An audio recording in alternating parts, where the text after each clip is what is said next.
مسلم league نون کے تاحیات قائد نواز شریف جیسے جیسے حکومت بنانے کی جانب پیش قدمی کر رہے ہیں، ویسے ویسے دیگر جماعتوں کی بے چینی، خدشات، اعتراضات بڑھتے ہی چلے جا رہے ہیں۔ انہیں ایسا محسوس ہونا شروع ہو گیا ہے کہ حکومت سازی کی ساری گیم میں نواز شریف بلا شرکت غیر اکیلے ہی مضبوط دعوے دار کے طور پر ابھر کر سامنے آ رہے ہیں، جبکہ وہ اور ان جیسی دیگر جماعتیں ابھی تک لیول پلینگ فیلڈ کے نام پر یکساں مواقع کی تلاش میں توانائیاں صرف کر رہے ہیں۔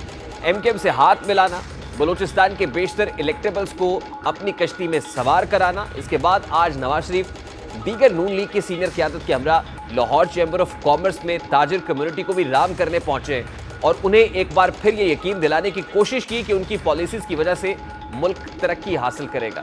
نواز شریف نے اپنے خطاب میں بتایا کہ آپ سے ہمیشہ مشاورت کی ہے اور مشاورت سے ہی آگے بڑھیں گے۔ ہماری بنائی پالیسی سے پاکستان کی کاروباری برادری نے بھرپور عمل کیا ہے، اس دفعہ ہماری بنائی پالیسیز کو بھارت نے اپنایا اور معاشی ترقی حاصل کی۔ اس طرح کا معاشرہ ہمیں پاکستان میں بنانا ہے اور یہ تبھی بنے گا کہ ہم اپنا پالیسی بنائیں، اس کے بعد پھر اس کے اوپر برسوں عمل ہو۔ ہمارے 2017 میں تو 24ویں معیشت بن چکی تھی پاکستان، تو آپ اندازہ کریں 7 ایئرز کے بعد آج 53,000 پوائنٹس کو کراس کیا ہم نے۔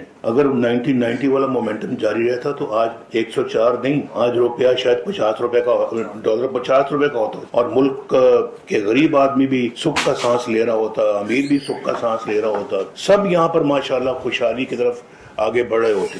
نواز شریف کی ایک کے بعد ایک سیاسی چالوں اور ملاقاتوں سے دوسری جماعتیں چاروں خانے چت ہوتی دکھائی دے رہی ہیں۔ وہ ایسے خدشات کا اظہار کر رہی ہیں کہ جیسے کوئی غیبی قوت مسلم لیگ نون کی مدد کر رہی ہے۔ آج چیئرمین پیپلز پارٹی بلاول بھٹو نے تو یہ تک کہا کہ یہ پرانے چہرے ہیں اور پرانے چہروں اکتفا کرنے کے بجائے اب نئے چہروں کو آزمانا چاہیے اور آپ مجھے وزیر اعظم بنا کر دیکھیں، میں آپ کی توقعات پر پورا اتروں گا۔ بلاول بھٹو زرداری کیا کہہ رہے تھے، ذرا وہ بھی آپ کو دکھاتے ہیں۔ پرانے سیاستدانوں کو گھر بٹھانا پڑے گا، ریسٹ کرے ریسٹ۔ یہ آپس کا لڑائیاں ایسے ہی اگر چلنا ہے تو پھر عوام کا کام نہیں ہو سکے گا۔ جو عوام کو آؤٹ رکھتا ہے اور کسی پیچھے والے کمرہ میں بیٹھ کر سارے فیصلے کیے جاتے ہیں، بعد میں آپ کو بتایا جاتا ہے کہ جناب یہ آپ کا ایم این اے، یہ آپ کا وزیر اعظم۔ لاڈلا اگر بننا ہے تو عوام کا لاڈلا بننا ہے۔ اب اس طرح کی جملے بازی سے شکوہ جواب شکوے سے لگتا یہ ہے کہ کنسرنز بڑھتے ہی چلے جائیں گے اور آنے والے دنوں میں یہ معاملہ مزید شدت اختیار کرے گا، جس میں لیول پلینگ فیلڈ کے نعرے بھی ہوں گے اور اس کے بعد جو حکومت بنے گی پتہ نہیں اس کے اوپر کسی کو کوئی سیٹسفائیڈ ہوگا، یقین ہوگا یا نہیں ہوگا اور پھر دھاندلی کا شور مچے گا۔ شاید یہی وجہ ہے کہ جو پولیٹیکل اپوننٹس ہیں، خاص طور پہ پاکستان تحریک انصاف کے لوگ آج مختلف کیسز میں پیشیوں پر آئے، میڈیا سے بات کرتے ہوئے جن کنسرنز کا اظہار کر رہے تھے وہ کنسرنز بھی آنے والے دنوں میں بڑھیں گے۔ کم ہوتی آتا ہے نہیں بلکہ یہ نامینیشن ہو رہی ہے، یہ سلیکشن پلس ہے، ہمیں لیول پلینگ فیلڈ چاہیے۔ اگر وہ پرائم منسٹر بنتا ہے تو وہ پرائم منسٹر کون مانے گا؟ اس پرائم منسٹر کو ضرورت اس بات کی کہ ملک میں فری اینڈ فیئر الیکشن ہو، عوام فیصلہ کرے۔ یہ تو عوام نے فیصلہ کرنا ہے، اگر عوام نے فیصلہ نہیں کرنا ہے تو پھر الیکشن کی کیا ضرورت ہے؟ آج پرویز الہی نے صحافیوں سے کھل کر غیر رسمی گفتگو بھی کی اور کچھ حیرت انگیز انکشافات بھی کیے۔ پرویز الہی نے صحافیوں کو بتایا کہ چیئرمین پی ٹی آئی میرے ساتھ والے سیل میں ہیں اور آئی ایم ایف اور یورپی یونین کے لوگ چیئرمین پی ٹی آئی سے ملنے آتے ہیں۔ دوسری جانب صدر مملکت جن کا تعلق تحریک انصاف سے، وہ بھی پی ٹی آئی کو لیول پلینگ فیلڈ نہ ملنے پر خاصے پریشان ہیں۔ وہ کبھی ملاقاتوں میں اور کبھی خطوط کے ذریعے نگراں حکومت سے پی ٹی آئی کو لیول پلینگ فیلڈ دلوانے کی کوششوں میں مصروف ہے۔ انہوں نے گزشتہ روز امریکی نشریاتی ادارے کو انٹرویو میں لیول پلینگ فیلڈ کی بات کرتے ہوئے بتایا کہ لیول پلینگ فیلڈ مہیا کرنا الیکشن کمیشن اور حکومت کی ذمہ داری ہے۔ پی ٹی آئی کے تحفظات کی طرف سے خط لکھ کر حکومت کی توجہ دلائی اور حکومت نے لیول پلینگ فیلڈ مہیا کرنے کی یقین دہانی بھی کرائی ہے۔ سارے سیاسی منظرنامے پر بات کریں گے۔ اس وقت سینئر سیاستدان محمد علی دورانی صاحب نے بھی جوائن کیا ہے۔ السلام علیکم دورانی صاحب، بہت بہت شکریہ آپ کے وقت کے لیے۔ دورانی صاحب، سب سے پہلے تو بڑا سادہ سا سوال ہے، جس قومی مفاہمت کے لیے آپ کوشش کر رہے تھے اس قومی مفاہمت کی کوشش کا کیا ہوا؟ کیا وہ بے نتیجہ ختم ہو گئی؟ بسم اللہ الرحمن الرحیم۔ اصل میں یہ جو مفاہمت ہوتی ہے اور یہ جو پولیٹیکل انیشیٹیوز ہوتے ہیں، یہ ایک آن گوئنگ پروسیس ہوتا ہے اور جیسے مفاہمت کا یہ ایک آرگینک ڈیولپمنٹ ہوتی ہے اور اس میں جب آپ کوشش کرتے ہیں ایک ماحول بنتا ہے۔ اب اسی ماحول کا نتیجہ ہے کہ آج جو ڈائریکٹ وہ تھی گفتگو تھی، اس کی جگہ اب جو ہے پولیٹیکل چیزوں نے لے لی ہے اور پھر بھی سٹریسز تو ہیں سوسائٹی میں، لیکن جو ایک ماحول میں کسی حد تک